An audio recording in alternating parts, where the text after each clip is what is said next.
right, guys, you ready? Ready for the bright lights?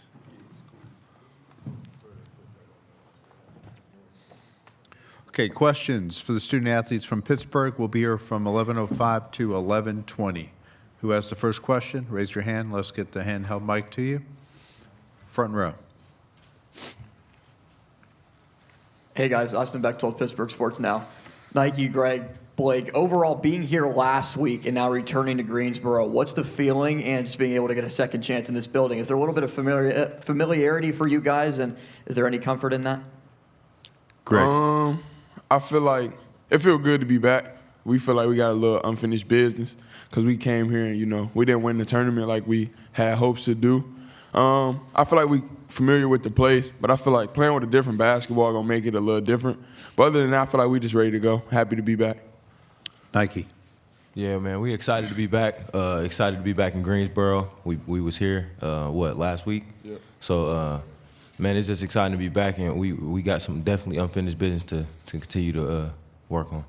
Blake. What my boy said, I feel the same way.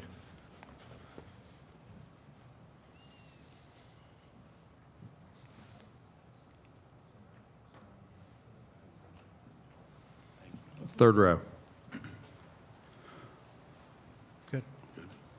Hey guys, Nicholas Osen, 24/7 Sports. Really, for any of you guys, in your preparation so far since Tuesday, what's kind of stood out to you about Iowa State, specifically some of how they play defensively as well?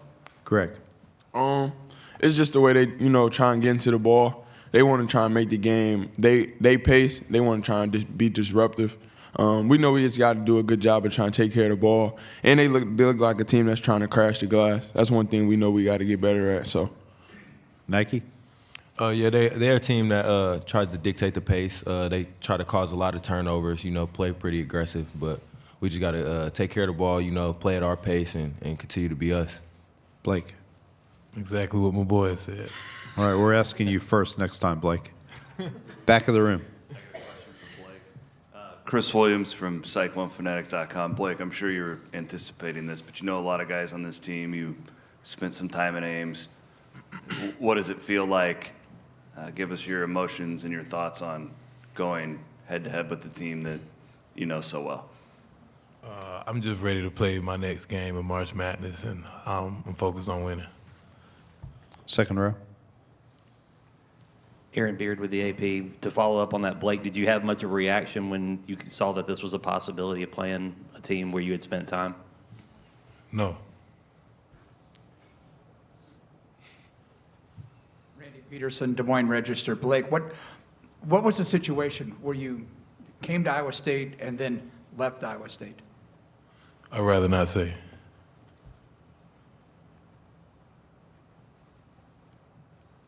Front row.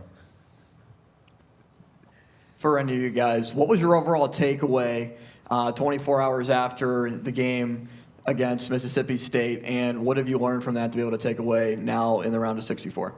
Nike. We learned, we watched a lot of film. We looked over the game. It's definitely some stuff we can, took from the game. Just continue to rebound the ball at a better level and, just continue to be us, get in the paint, make plays, swing it out, make shots, and just continue to play as a unit together. Greg? I say something we learned from that game is we took care of the ball. We did a good job. Mississippi State is a team just like Iowa State. They want to try and dictate their pace, force a lot of turnovers. That's one thing we didn't do. We didn't turn the ball over as much. So I feel like if we can bring that, and we got to do a better job of rebounding, we do that. We we give ourselves a good chance to win the game. Third row, right in front of me. Hey, Trey Wallace with Outkick and Fox. Coming off the turnaround that you guys had in Dayton, what is that experience like for a player where you're playing 2 days ago, now all of a sudden you're getting on the plane, coming back to Greensboro again? How's that turnaround been for you guys? Blake. It's definitely been a type of a turnaround, but just like we talked about, I'm happy to be here. The familiarity is definitely there, and definitely excited to get back on the court and try to win out. Nike? Man, anytime we get a chance to continue to extend our season in March, it's a blessing, and we're going to definitely take advantage of it. We blessed to be here, and we look forward to continue to, play our game in March and continue to, try to get a win for sure.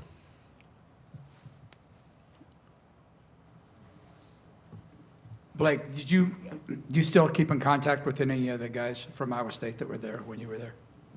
No. What are your thoughts on what do you guys have to do to beat Iowa State? Just be Pitt, man. We just be Pitt. We're good enough to beat any team at any place, anytime. We just be us, and we can be successful. To our left on the aisle. Blake, just to follow up, I mean, and realize you obviously don't want to talk about the Iowa State thing, but are you happy with the move? And is there anything you can tell us about, being at Pitt and did you feel like it was the right move for you and why? Yeah, I love it here. I love it here. This is my favorite location I've ever been in. H2P. Front row. Blake, could you talk about just some of the connections that you've made with the guys throughout the year? We all know just the tight bond that you have with your teammates, but just overall how this team has been able to come together, especially in the late moments of the game against Mississippi State, to be able to clinch this spot. Yeah, coming like this group special all the way like outside of the teammates. You know what I mean? I've made connections with a lot of people out in the city, and the team, in the locker room, and the coaching staff. I'm thankful beyond belief for these people, these teammates, and everybody here. So like, I would need a whole hour special of an interview to talk about the love I got for everybody here. Back of the room.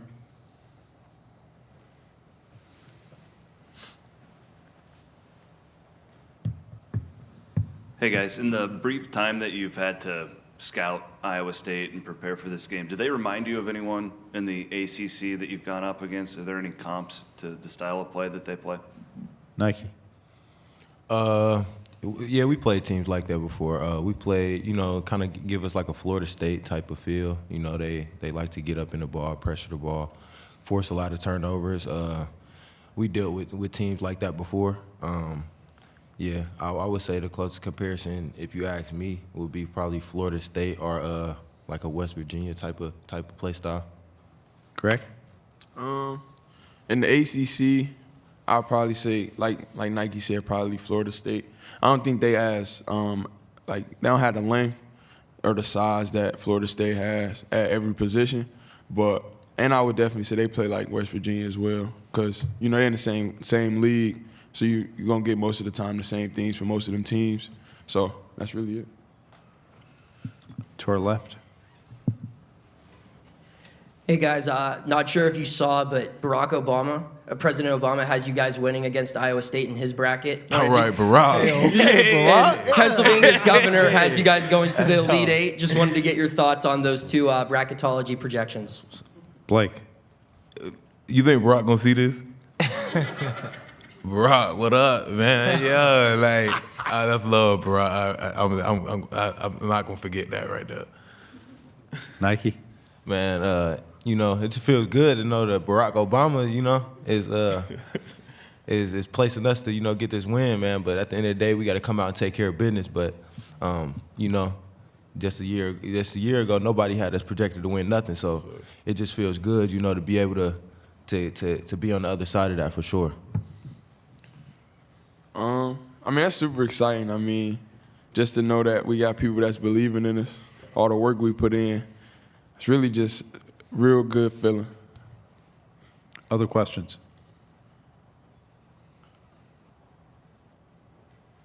We good? Okay, thanks, guys. Good job. Good y'all. Good job, guys.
Coach Cable's on his way.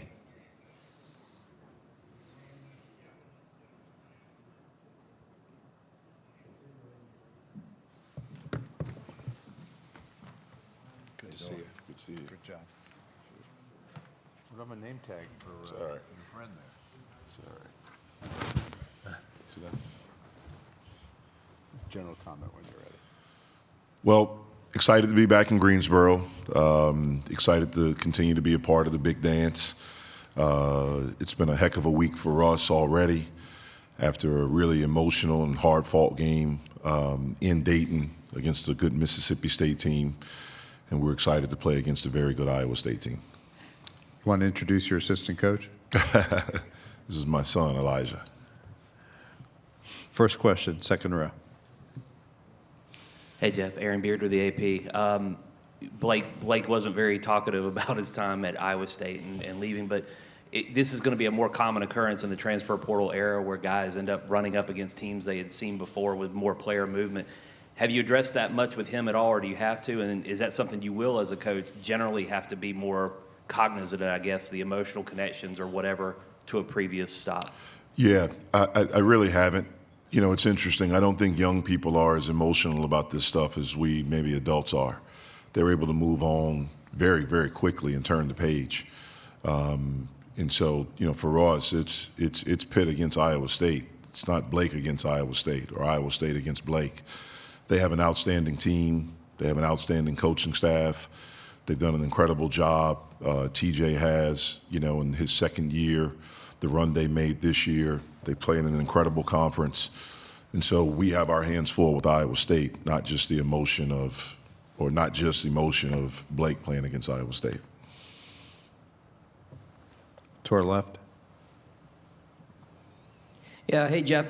Noah Hiles, Pittsburgh Post-Gazette. Just wanted to ask, I mean, obviously Fetty battling back from his injury. Wanted to see if there's an update on him physically, but also wanted to ask about how you think he's dealing with all this pressure mentally, you know, trying to battle back but also worry about his own well-being.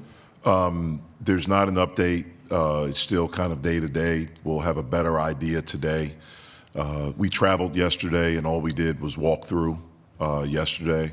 We'll do, you know, more physical stuff today.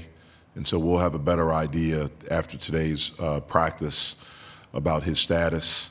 So right now it's still kind of day to day. You know, I think he's doing okay. Obviously, it was, you know, it's interesting because these foreign kids, they don't understand the tournament like we do. You know, Guillermo and Jorge and Fetty, when they walked out in Dayton, they couldn't believe how many people were there. And they were like, what's this about? Now, I think that makes Federico a little bit more anxious to get out there, to be a part of it. But we will do what's best for him long term, not what's best in the short term for us. It has to be, you know, what's best for him. And we will not put him or anyone out there that if there's going to be any harm for right now or for anything in the future. Front row. Jeff, Corey Christen, DK Pittsburgh Sports. The other day, that was the program's first NCAA tournament win since 2014, and I know there's still more games to play. There's more work to do for your team, but have you guys taken a moment to reflect upon that, about the history that this program was able to make the other day? We haven't. You know, when you're in the midst of it and you're still going, you focus on the next thing that's in front of you. You know, one of the things I've talked about is right now we have to remove all the rear view mirrors. We're just looking straight out the front and what's ahead of us. When we're finished, and hopefully it's a while before we're finished, then we'll have time to look behind us and really, you know, talk about what we've accomplished. But right now we're just focused on Iowa State and what we have to do to try to beat that really good basketball team. Third row. Hey, Coach, Nicholas Osen, 24/7 Sports. Appreciate the time. You mentioned, you know, Iowa State's a great team, I think you said, with the outstanding staff. What did you know, kind of see basically on how they play defensively? What has stood out? And also, how does kind of a quick turnaround affect your preparation process? Well, they are outstanding defensively. They're very physical. They're very disciplined. They play with great energy. They're unbelievably connected. on that side of the basketball. You can tell that that's their identity, and that's what they hang their hat on. They rotate well. They defend the basketball well. Their ball screen defense, their bigs are athletic. They're energetic, but just the physicality in which they play with. And so that's what makes them, one of the better defensive teams in the country. As far as the short turnaround, I'm fortunate we're not playing today. So we were able to, after the travel and everything yesterday, get a lot of rest. We didn't get out of the arena in Dayton until 1, a little bit after 1 in the morning. We spent the night. We got up the next morning and flew here. And so hopefully we're rested, and I know we'll be excited. The adrenaline will be going, and we'll be ready to go. Middle of the room. Hi, Jeff. This is for Nicole Auerbach, The Athletic. Hey, nice to see you. So over the course of your time at Pitt, in the build of a program, what have you learned about yourself as a coach and how to do this? Well, that's been a journey, unto itself. It's interesting when I look at my career, and I guess I am looking in the rear view right now. The places where I've been before as a head coach, they've been maybe rebuilds or where you got to go in and try to correct some stuff, fix some stuff. When I took over at VCU, I had the fortune of being an assistant there for a year. So when I got the job, I kind of knew what we needed to change. I was incredibly fortunate there that the guy that I worked for left talent. We had talent. We had talented guards. But the thing we had to do was change the image of the program. We weren't very well thought of in the city of Richmond. The thing I was most proud of in my 4 years there was that we changed the image and the character of the program. But it happened quick. Like, we got to the tournament in year 2.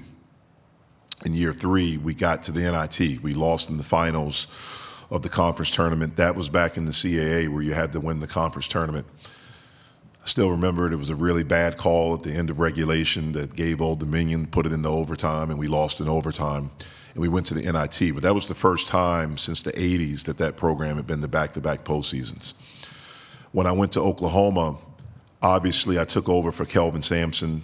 The identity of toughness, rebounding, defense, physicality, that was there, but we had to add talent. The talent level, because they lost a lot of guys, and the whole recruiting class blew up once I took over, so we had to add talent.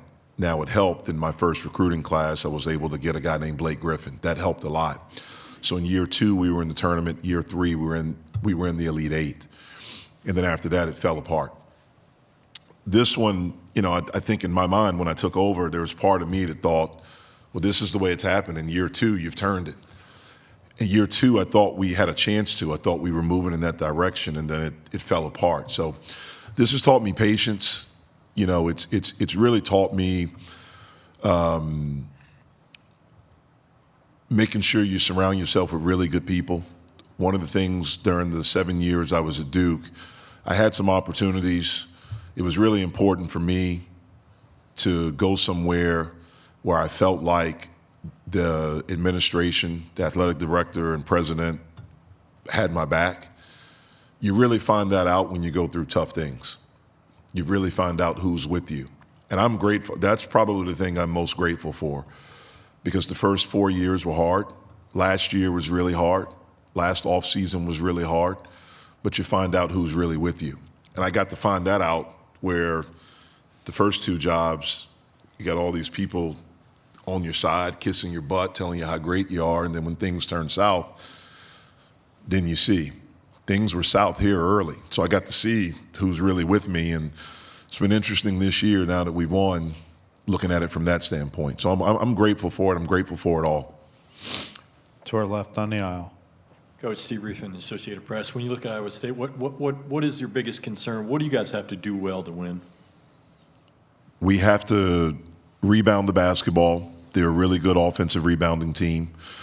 We have to be able to play through physicality and not turn the basketball over, especially live ball turnovers. They turn those into baskets. And then we have to be able to execute with strength against their defense. Front left. Jerry DePaula, Pittsburgh Tribune. Jeff, you guys work some crazy hours during the season. How important is it for you to have your son with you at the podium today? It's cool, man. It's really, really cool. When I, wanted to be a head coach again, one of the things that I wanted to do was to be able to get back to this stage, because he wasn't born the last time I was a head coach and, was on this stage. My girls, they were like, 3-1. Actually, I don't think Sid was born. She was in my wife's stomach when we were in the Elite Eight. And so for them to see it, but this one loves basketball. So, for him to be able to be here is really, really cool. He's all right. Let's not get his head too big. I was going to say, Jeff, I saw him playing at the Pitt the other day. He had a three-pointer. But it's more to the game than just shooting. That's all he wants to do. Chris Carter, Pittsburgh Post-Gazette. Jeff, what have you seen from Guillermo and Jorge, especially Guillermo with the game that he played, and how they prepare and embrace the scouting report as far as teaching them coming to a new place, and how they've been able to accept that big game and then turn it around quickly for more preparation? Those guys have been a joy to coach all year long. I mean, their energy and enthusiasm about playing basketball, learning about it, getting better, working, and being really good teammates, it's infectious. And they've gotten better each day they've been here because of their attitude. They have some older guys that have really, really helped them through this journey. I'm really proud of both of them. I thought both Guillermo obviously got a lot of talk about the last game, which he should have. I thought Jorge was equally good in the first half. He took a charge. He, really did some good things defensively. And I just think they've gotten better and better as the season's gone on. And like I've said all year, I think their upside is through the roof. Take 3 more questions. Front row. Austin Bechtold, Pittsburgh Sports Now. Jeff, talking to Greg earlier this week, he talked about how just playing the first 4 game when a lot of teams had a week off before preparing for their games on Thursday or Friday. It's able to build up some momentum just playing a couple of days stretch. How do you think that that's been able to affect the team in a positive way? Well, hopefully it will. I mean, we have a game under our belt already, so hopefully the nerves will be out. Obviously, for some of our guys, it was their first time. Even for the guys that have been here, with the exception of Nelly, this was their first time kind of maybe in a lead role in the NCAA tournament. Even if you've been here, even if you've played in it, when you get out there for the first time in another season, it's anxious, like you're anxious. And so we have that under our belt. Hopefully we can still have the same excitement. I know we'll have that, but we can settle in a little bit quicker. Front row. Brett Friedlander, Saturday Road. Good to see you, Cape. You too. As an ACC guy, not just with Pitt, but from your roots, how much responsibility, how much importance do you put on carrying the league's banner and having already won a game and then going even further? Yeah, I mean, it's not our sole responsibility as a program, but it's certainly something that we have great pride in. I thought that, I think our league is way better than, the computers think, or, maybe some of the media thinks. And hopefully we were able to prove that this year. I think we've proved it every year in the tournament. The teams that have gotten here have done an outstanding job for the most part. I saw a stat yesterday when, we have by far the most wins, most Final Fours. I mean, it's not even close. And hopefully we can help do that this year. Front row. Jeff, Corey Chris at DK Pittsburgh Sports. You guys did a relatively good job of containing Smith against Mississippi State the other day. He turned the ball over 5 times. Do you see anything similar from Iowa State's bigs that could present similar challenges to what Smith gave you? Yeah, I mean, they're physical. They probably have more of them, but they're physical. They're athletic. They have great motors. They play really, really hard, and they're threats down there. And so we're going to have our hands, full with all of them, with their whole team, with the way they play. They play a lot of guys, and they get after it. They're well coached, and I know they're going to be anxious and hungry. Last question, middle of the room. Yeah, Jeff, as a little bit of a follow-up to that, when you watch them on film preparing for this, is there a guy or two who stands out to you? Like, wow, that could give us a problem. Anybody stand up? You know, for me, I never go into it thinking about one or two guys. I think about their team, and I think they're really. I think what makes them good is that they're a really good team. They have guys that can step up, guys that make plays for them on both sides of the floor. I've been really impressed with their whole team, and so again, we'll have our hands full. We're anxious. We're excited about it, and we'll be ready to go. Okay, thank you, Coach. All right, see you guys. Come on. Remember your dad when he was your age. That means I'm